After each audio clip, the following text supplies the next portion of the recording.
तो बताओ एक क्या करेंगे? बाप कहते ही हैं कि मैं अकेला कैसे आऊंगा, और आ भी जाऊं तो तुम कैसे पहचानेंगे? है?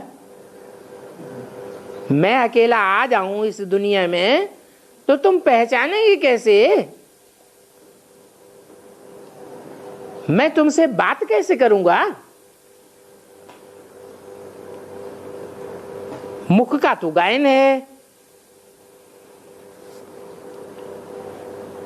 मुख से अमृत लेने के लिए कितना धक्का खाते हैं। फिर श्रीनाथ द्वारे पर जाकर के दर्शन करते हैं, परंतु उनका दर्शन करने से क्या होगा? इसको कहा जाता है भूत पूजा। किसको? हैं? दर्शन करने को। किसका दर्शन करने को? हैं? श्रीनाथ का नाम क्यों लिया? जगन्नाथ का नाम क्यों नहीं लिया? श्रीनाथ के लिए भूत पूजा क्यों कह दिया? हैं? अरे कोई कारण होगा, श्रीनाथ के लिए भूत पूजा क्यों कहा?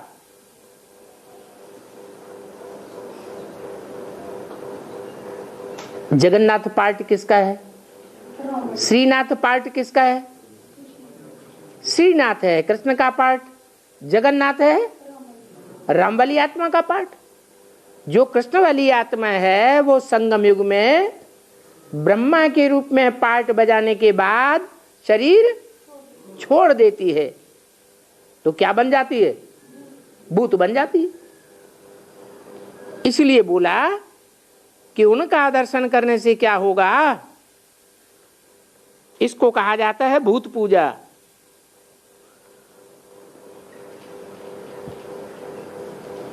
उसमें चैतन्य आत्मा तो है नहीं।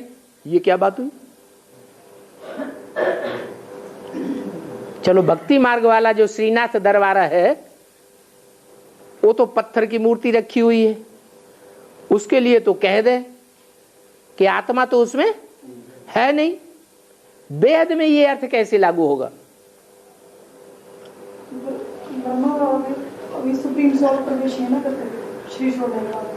हाँ, ब्रह्मा में ब्रह्मा का जो पार्ट है वो आत्मा तो है, परंतु जड़त्वमयी बुद्धि वाली आत्मा है या चैतन्यमयी बुद्धि है? मनन चिंतन मंथन कर सकती है? नहीं कर सकती। तो जैसे गौ का मुख जड़त्व दिखा दिया है, कहते गौ मुख से गंगा निकली, तो गौ मुख से जो गंगा निकली वो पतित पावनी नहीं है।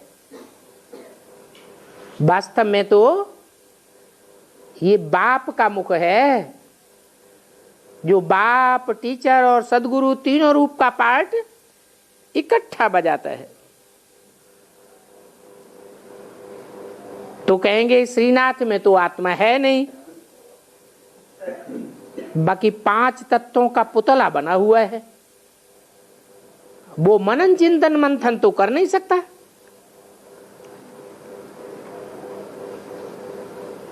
जानवर मनन चिंतन मंथन करते हैं या मनुष्य मनन चिंतन मंथन करता है? मनुष्य अगर मनन चिंतन मंथन न करे तो उसे क्या कहेंगे? इसलिए शिव के मंदिर में किसका चित्र दिखाते हैं? बैल का चित्र दिखाया है।